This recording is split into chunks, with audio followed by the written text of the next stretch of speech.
Manuel Ribeiro. Tenho 84 anos. Sou conhecido como Tinoco da Bastiana e, através da nossa nora Silvana, vou contar uma coisa que aconteceu comigo e, por causa disso, eu nunca mais coloquei bebida alcoólica na boca e nem andei fora de horas por onde não devia. Minha Sebastiana é minha companheira de vida desde os meus 20 anos de idade e os 25 dela. Hoje ela não é mais tão lúcida, perdeu muito da memória, mas nunca deixou de ser paciente e amorosa comigo e com os nossos filhos. Sempre fui um bom marido e pai de família e tenho orgulho de dizer que nunca dei dor de cabeça para os meus pais e nunca desrespeitei a minha esposa. Mas eu sempre gostei do carteado e de beber com os meus compadres e amigos da redondeza. Às vezes ficávamos até altas horas jogando e bebendo uma boa cachaça, e eram horas de boas prosas, de modos que nem dávamos conta das horas, mas sempre voltávamos todos para suas casas, e no outro dia estávamos todos no trabalho. Nos reuníamos cada noite na casa de alguém, e era muito raro isso não acontecer de quinta a domingo. Minha Bastiana nunca se queixou e nunca brigou por nada, mas ela sempre me dizia: Tinoco, meu filho, não fique andando por aí em noite escura. Isso não é nada bom. E eu respondia: Deixe de bobeira, minha boneca. Conheço esses cantos do mato igual a palma de minha mão e não tem perigo algum. Nas noites de luar, os caminhos eram bem iluminados. O céu estrelado era o nosso farol, porque não existia luz elétrica onde morávamos. Minha dona já estava acostumada a não me esperar, e sempre que eu chegava, lá estava ela, dormindo feito um anjo. Numa noite dessas, fomos jogar carteado na casa do compadre Albano, e antes de sair, a Bastiana tornou a dizer que não era para sair na noite escura, e naquela noite não havia luar nem estrelas. Eu já estava acostumado com aquelas recomendações e fui. Lá pelas tantas da noite, vinha eu no caminho da matinha, caminhando cambaleante por causa dos goles que tomamos do compadre. E assim que virei na curva, o vento veio assoviando nas folhas de capim gordura e, de repente, eu ouvi um boa noite. Eu tentava ver quem era, porque a voz eu não conheci e era voz de mulher. Mas aquilo era inútil, porque era pura escuridão.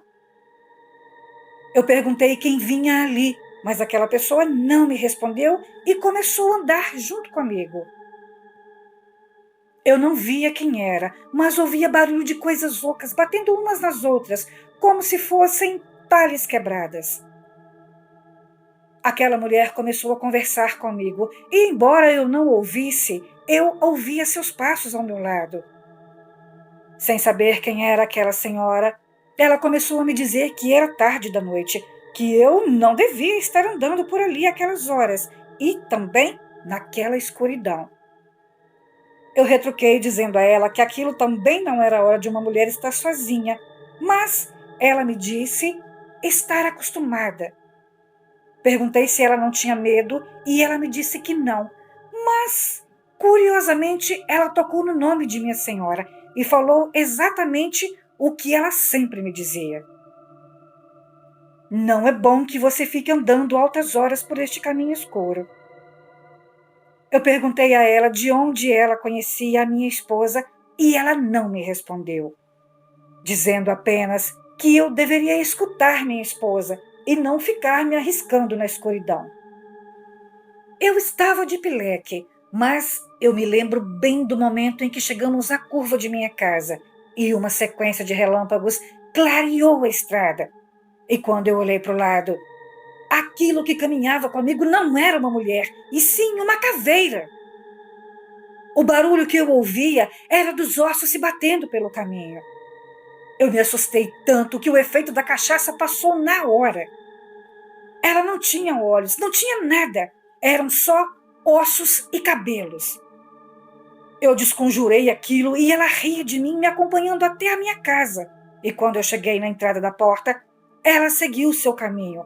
Mas antes, Disse para que eu não mais saísse na escuridão à noite, senão ela iria me acompanhar novamente. Entrei em casa calado, não consegui dormir e no outro dia fiquei quieto, sem falar nada, sem muita graça, e não fui mais aos encontros. Os companheiros estranharam aquilo e a Bastiana também, porque eu não dispensava um encontro nem uma cachaçinha. E depois de muitas perguntas, um dia eu cheguei em casa e contei para minha esposa o ocorrido. Ela acreditou nas minhas palavras, mas o difícil foi convencer a turma, porque eles acharam que eu estava imaginando coisas por causa da bebida. Por causa disso, eu nunca mais bebi e nunca mais saí em noite escura, e a partir dali só participava dos encontros quando eram em minha casa. Meus hábitos mudaram muito depois daquilo, e eu sei o que eu vi. E para que ninguém mais dissesse que era efeito da bebida, optei por nunca mais beber e mantenho a minha palavra firme até hoje. Boa noite e obrigada pela atenção.